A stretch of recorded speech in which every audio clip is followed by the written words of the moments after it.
नमस्कार। India TV पर सुबह की पहली खबर में आपका स्वागत है। आपके साथ मैं हूं अर्चना सिंह। शुरू करते हैं खबरों का नया सिलसिला नए सिरे से। आज सुबह की पहली बड़ी खबर में दिखाएंगे कैसे बाढ़ से बेहाल है गुजरात और महाराष्ट्र।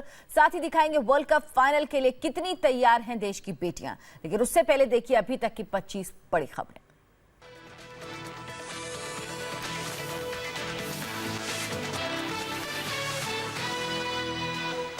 गुजरात के लिए अगले 48 घंटे भारी। मौसम विभाग ने भारी बारिश की जारी की चेतावनी। राज्य में कल से हो रही मूसलाधार बारिश में 3 लोगों की मौत। सुरेंद्रनगर, राजकोट, जूनागढ़ और मोरबी में ज्यादा हालात खराब। मुंबई में भी भारी बारिश के बीच आज समंदर में हाई टाइड का अलर्ट। दोपहर 12:06 पर 4.81 मीटर तक उठ सकती हैं समंदर की लहरें। पॉली हिल, अंधेरी, कांदीवली, धारावी के निचले इलाकों में पानी भरा। जम्मू के सुंदरबनी सेक्टर में शहीद जवान जयद्रथ सिंह का आज सहारनपुर के पैतृक गांव में होगा अंतिम संस्कार। योगी सरकार के कई मंत्री शामिल होंगे। केंद्रीय मंत्री अठावले का पाकिस्तान और चीन पर सख्त बयान। कहा पीओके पर कब्जे के लिए पाकिस्तान से हो जंग, चीन से युद्ध हुआ तो उसे भी सिखाएंगे सबक। पुणे में चीन के खिलाफ जबरदस्त विरोध प्रदर्शन। चीन में बने सामानों को सड़क पर जलाया। लोगों से चीनी माल न खरीदने की अपील की। बिहार के महागठबंधन में तनाव के बीच दिल्ली में राहुल गांधी से मिले सीएम नीतीश कुमार। सूत्रों के मुताबिक डिप्टी सीएम तेजस्वी यादव को लेकर हुई चर्चा। बाद में बीजेपी सांसद भोला सिंह के साथ भावी राष्ट्रपति रामनाथ कोविंद को बधाई देने भी पहुंचे नीतीश। लालू यादव को एक और झटका। पत्नी राबड़ी के साथ पटना एयरपोर्ट पर मिला विशेषाधिकार खत्म। दोनों को सुरक्षा जांच से गुजरना होगा। पूर्व सीएम होने के नाते मिली थी छूट। यूपी में टोल प्लाजा पर सांसदों और विधायकों के लिए बनेंगे अलग लेन। योगी सरकार ने जारी किया फरमान। विधायकों सांसदों से टोल टैक्स न लेने का भी आदेश। मथुरा में 24 घंटे बिजली सप्लाई के दावे की खुली पोल। वृंदावन में संस्कृति मंत्री चौधरी लक्ष्मी नारायण के कार्यक्रम के दौरान बत्ती हुई गुल। मंत्री जी को मोबाइल की लाइट में बिना माइक लोगों को संबोधित करना पड़ा। सऊदी अरब गए अलीगढ़ के दुर्गेश और उदयपुर के हेम सिंह के परिवारों ने विदेश मंत्री सुषमा स्वराज से गुहार लगाई। शेख के जुल्म के शिकार दुर्गेश भूखे प्यासे भटकने को मजबूर, जबकि हेम सिंह 18 महीने से लापता हैं। आंध्र प्रदेश में काकीनाडा की गौशाला में 46 गायों की मौत से हड़कंप। प्रशासन ने गौशाला चलाने वाले एनजीओ के खिलाफ दर्ज किया केस। 150 गायों की क्षमता वाली गौशाला में थी 480 गायें। डीएम ने मान्यता रद्द करने के दिए आदेश। बरेली में कांवड़ियों की भीड़ ने किया पथराव। 24 कांवड़ियों को आई चोट। भीड़ को काबू करने में पुलिस और आईटीबीपी के 6 जवान घायल। कांवड़ियों के जाने के रास्ते को लेकर हुआ था विवाद। आसमान के भाव छू रहे टमाटर पर चोरों की नजर। मुंबई के दहिसर में करीब 300 किलो टमाटर चोरी। इंदौर की मंडी में टमाटर की रखवाली के लिए हथियारबंद गार्ड तैनात किए गए। हरियाणा के जींद में खेत में बारिश का पानी भरने से नाराज किसानों ने नायब तहसीलदार को बनाया बंधक। पानी निकासी का इंतजाम नहीं होने से फसल की हो रही थी बर्बादी। एसडीएम के आश्वासन के बाद किसानों ने नायब तहसीलदार को छोड़ा। महाराष्ट्र के औरंगाबाद में चाइनीज रिमोट से बिजली चोरी करने वाले गैंग का पर्दाफाश। रिमोट से मीटर बंद कर 100 करोड़ से ज्यादा की बिजली चोरी करने का आरोप। एक कंपनी में बिजली विभाग की रेड के दौरान हुआ खुलासा। मेरठ में सीसीटीवी में कैद हुई महिला चोरों की करतूत। कपड़े की दुकान में हाथ साफ किया। दुकानदारों को बातों में उलझाकर गले में रखा पर्स लेकर हुई फरार। मुंबई के जोगेश्वरी वेस्ट में पुरानी बेकरी की चिमनी गिरने से 5 मजदूर दबे। 3 की मौत, 2 की हालत गंभीर। बारिश की वजह से गिर गई पुरानी चिमनी।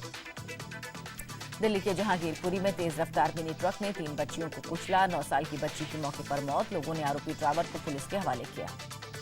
फिरोजाबाद के बड़े बिजनेसमैन का अपहरण। अपने रेस्टोरेंट से निकलने के बाद घर नहीं पहुंचे संजीव गुप्ता। पुलिस को अभी तक नहीं मिला कोई सुराग। घर वालों ने गुमशुदगी की रिपोर्ट दर्ज कराई। ग्रेटर नोएडा में बाइक सवार बदमाशों ने बिस्किट व्यापारी पर लूट के इरादे से की फायरिंग। व्यापारी के पीठ पर लगी 3 गोलियां। फायरिंग के बीच मिनी ट्रक भगाकर व्यापारी ने बचाई जान। मुजफ्फरनगर में सर्राफा व्यापारी से अनोखे अंदाज में मांगी रंगदारी। मिठाई के डिब्बे में घेवर, 2 कारतूस और धमकी भरी चिट्ठी भेजी। पुलिस ने रंगदारी मांगने वाले दोनों बदमाशों को गिरफ्तार किया। मुरादाबाद में सर्राफा व्यापारी के घर में परिवार वालों को बंदूक की नोक पर बंधक बनाकर लूट। आधे घंटे की लूटपाट के बाद गहने और कैश लेकर 5 बदमाश फरार। गाजियाबाद में मृत युवक को लावारिस दिखाकर अंतिम संस्कार करने वाले 8 पुलिस वाले सस्पेंड। गुमशुदगी की रिपोर्ट के बावजूद लावारिस घोषित किया। युवक की पीट कर हत्या कर दी गई थी। झारखंड के बोकारो में 3 अलग अलग जगह खुदकुशी से सनसनी। सिटी पार्क में युवती का मिला शव। सेक्टर 9 में छात्रा ने फांसी लगाकर जान दी। एक अस्पताल में नर्स ने की आत्महत्या। आईसीसी महिला वर्ल्ड कप फाइनल में आज भारत की इंग्लैंड से टक्कर। पहली बार चैंपियन बनने के इरादे से मैदान पर उतरेगी टीम इंडिया।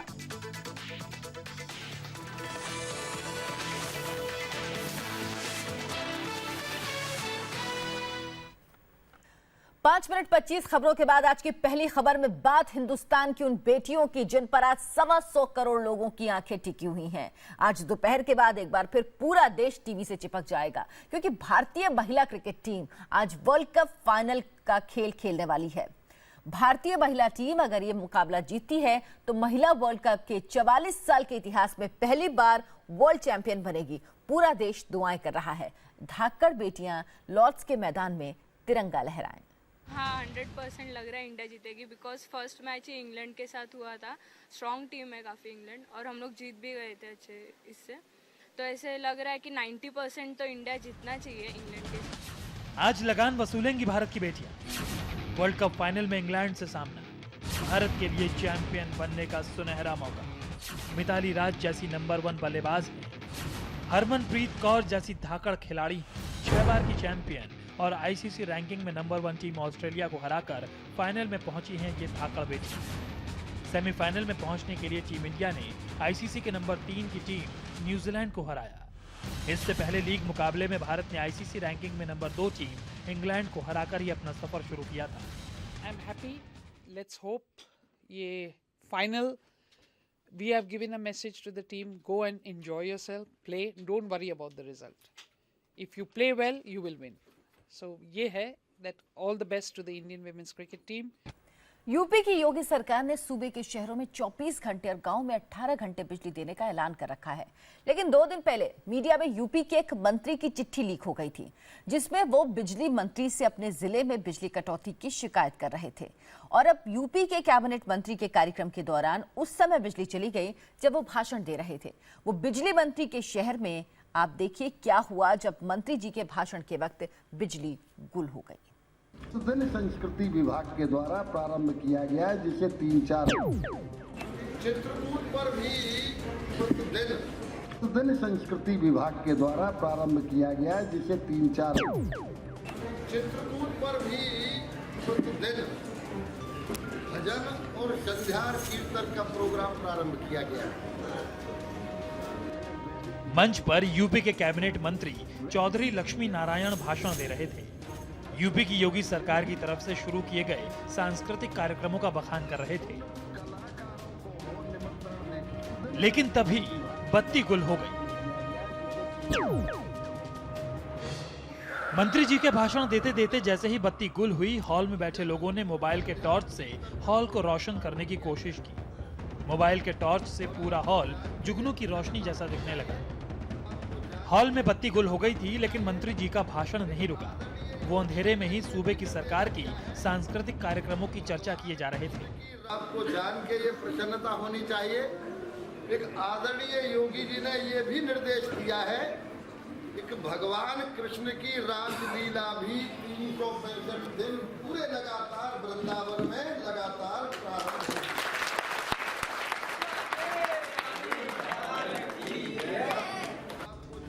शायद मंत्री जी उम्मीद कर रहे थे कि जल्द ही बिजली आ जाएगी, लेकिन जब बिजली आने में देर होने लगी तब मंत्री जी ने लोगों को ये कहकर भरोसा दिलाने की कोशिश की कि ये तो सूबे के बिजली मंत्री श्रीकांत शर्मा का इलाका है, इसलिए बिजली आने में देरी नहीं लगेगी।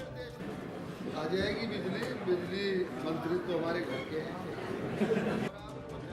जी हाँ, तस्वीरें यूपी के ऊर्जा मंत्री श्रीकांत शर्मा के शहर मथुरा की हैं, जहां सांस्कृतिक विभाग के मंत्री चौधरी लक्ष्मी नारायण अपने विभाग के बरखा बहार कार्यक्रम का उद्घाटन करने पहुंचे थे। मंत्री जी ने दिए जलाकर कार्यक्रम का उद्घाटन किया, फिर भाषण देना शुरू किया। सब कुछ ठीक चल रहा था कि तभी बत्ती गुल हो गई। इधर मंत्री जी अंधेरे में भाषण दिए जा रहे थे और उधर हॉल का प्रबंधन हॉल को वापस रोशन करने में जुटा था।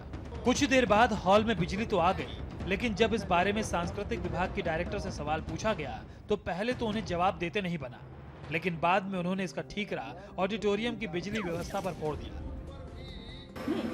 थोड़ा क्या हुआ कि लोड में थोड़ी कमी आ गई थी, ट्रिप कर रहा था, लाइट आ रही थी, लाइट में व्यवस्था को एक्चुअली ये जो ऑडिटोरियम है, ये शायद इतना हैवी लोड लेने के लिए पर्याप्त नहीं है। मैडम, यहाँ तो तमाम कार्यक्रम होते हैं, लोड तो अभी तक कार्यक्रम शुरू भी नहीं हुआ, केवल उद्बोधन था मंत्री जी का। सेमिनार वगैरह होते हैं, डेफिनेटली सेमिनार होते हैं, लेकिन जो ये सांस्कृतिक कार्यक्रम होता है उसके लिए जो उसकी आवश्यकता होती है, लाइट। आपको याद होगा कि सीएम बनने के बाद योगी आदित्यनाथ ने यूपी में बिजली सप्लाई का एक रोस्टर लागू करने का प्लान किया था। जिला हेडक्वार्टर में 24 घंटे, तहसील में 20 घंटे और गांव में 18 घंटे बिजली मिलेगी। यूपी में बिजली की क्या हालत है, आप इन दो तस्वीरों को देखकर समझ सकते हैं। पहली तस्वीर मथुरा में मंत्री के कार्यक्रम में बिजली जाने की है और दूसरी तस्वीर उस चिट्ठी की है जिसमें यूपी के आबकारी मंत्री जयप्रताप सिंह ने बिजली कटौती पर ऊर्जा मंत्री श्रीकांत शर्मा से नाराजगी जताई है। जयप्रताप ने अपनी चिट्ठी में लिखा है, ग्रामीण क्षेत्र और शहरी क्षेत्र में विद्युत आपूर्ति लगातार बाधित रहने के कारण पूरे जिले में जनता में काफी रोष है, जिससे सरकार की छवि धूमिल हो रही है। आबकारी मंत्री ने बिजली मंत्री को ये चिट्ठी 19 जुलाई को लिखी थी। बाद में ये चिट्ठी मीडिया में लीक हो गई। यूपी के ये मंत्री जो कह रहे थे उसकी तस्दीक ये तस्वीरें कर रही हैं, वो भी यूपी के बिजली मंत्री के इलाके में। MS Sharma, India TV, Mathura.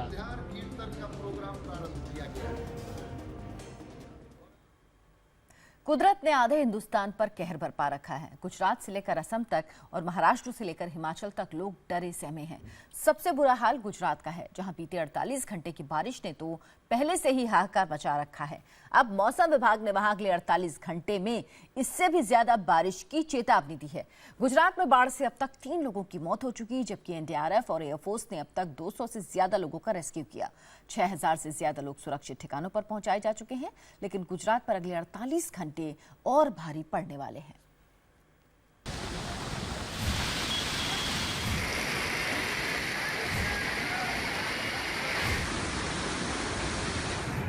तस्वीरें बता रही हैं कि बीते 48 घंटे में गुजरात पर किस कदर आसमानी आफत बरसी है।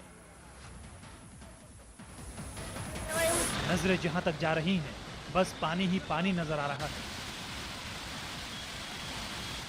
बर्बादी की बारिश का आलम यह है कि गुजरात का हर शख्स खौफ में है।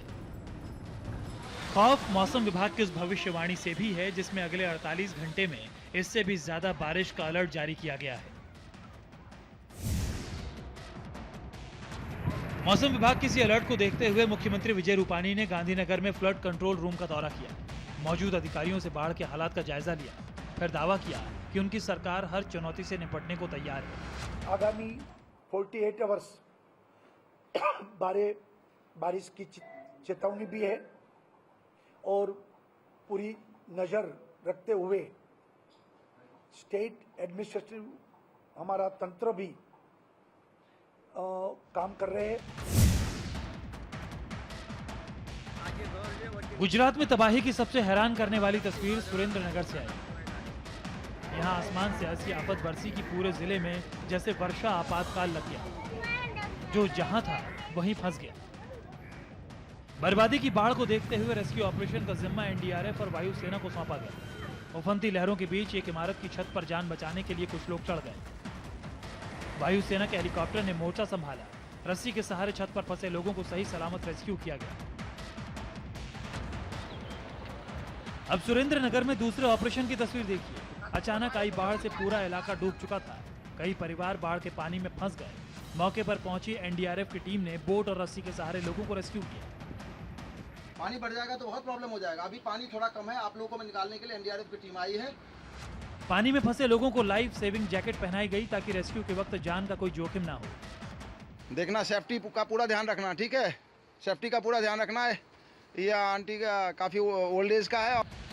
आप देख सकते हैं कि रेस्क्यू करने के लिए एक रस्सी बांधी गई है। NDRF की टीम सैलाब के बीच कतार में खड़ी हो गई और फिर रस्सी के सहारे सभी को बाहर निकाल लिया गया। अकेले सुरेंद्रनगर जिले से करीब 50 लोगों का रेस्क्यू किया गया। NDRF और इंडियन एयरफोर्स ने अब तक 200 से ज्यादा लोगों का रेस्क्यू किया है। 6000 से ज्यादा लोग सुरक्षित ठिकानों पर पहुंचाए जा चुके हैं।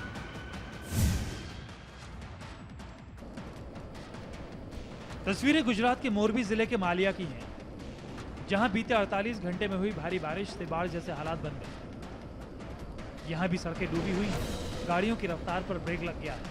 देखते ही देखते मैदानी इलाके तालाब में तब्दील हो गए। चंद घंटों में नेशनल हाईवे 27 पूरी तरह डूब गया, जिससे 6 किलोमीटर तक गाड़ियों का लंबा जाम लग गया। मालिया में बारिश के बाद बिगड़े हालात को देखते हुए एयरफोर्स को अलर्ट कर दिया गया। अलग अलग जगहों से 16 लोगों को वायुसेना के हेलीकॉप्टर से रेस्क्यू किया गया।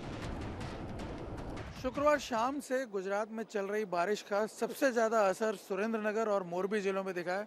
उसमें भी मोरबी जिले का जो मालिया तालुका है वो सबसे ज़्यादा इस बाढ़ से प्रभावित है। मेरे पीछे आप देख सकते हैं ये मालिया तालुका जाने के जो तमाम रास्ते हैं वो बंद हो चुके हैं और ख़ास तौर पे इस वक्त हम नेशनल हाईवे नंबर 27 पे खड़े हैं, जो अहमदाबाद से कच्छ को जोड़ता है। ये बहुत ही अहम हाईवे है, कमर्शियल हाईवे, जो कि आप देख सकते हैं यहाँ पे करीब आधा किलोमीटर लंबा ये स्ट्रेच है, जिस पे आप देख सकते हैं पानी जो है वो पूरा ओवरफ्लो कर रहा है।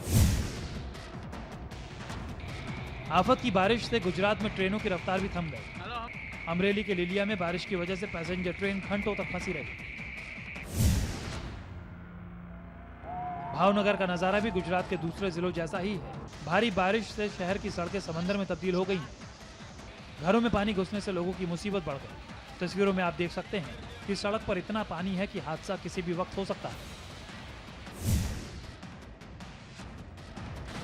कुछ ऐसा ही हाल जूनागढ़ का भी है। बारिश की वजह से नदियां उफान पर हैं। हर तरफ सैलाब ही सैलाब है। बारिश की वजह से कई लोगों के फंसने की खबर आई। गुजरात का ज्यादातर हिस्सा पहले से ही बारिश और बाढ़ से बेहाल है। अब मौसम विभाग के अलर्ट ने यहाँ के लोगों को और डरा कर रख दिया है। कई शहरों में स्कूल बंद कर दिए गए हैं। राज्य सरकार भी पूरी तरह से अलर्ट है। मालिया से निर्णय कपूर के साथ ब्यूरो रिपोर्ट, इंडिया टीवी। खबर दिल्ली से, जहां के जहांगीरपुरी में एक तेज रफ्तार मिनी ट्रक ने 3 स्कूली बच्चों को कुचल दिया, जिनमें से एक बच्ची की मौके पर ही मौत हो गई। हादसा शनिवार दोपहर करीब 3 बजे जहांगीरपुरी में हुआ। पाकिस्तानी रिफ्यूजी कैंप में रहने वाली 3 बच्चियां ट्यूशन से घर लौट रही थी। इसी दौरान बेकाबू टाटा 407 ने उन्हें टक्कर मार दी। 9 साल की दिव्या ने मौके पर ही दम तोड़ दिया। हादसे से नाराज लोगों ने सड़क पर हंगामा किया और टाटा 407 में तोड़फोड़ की।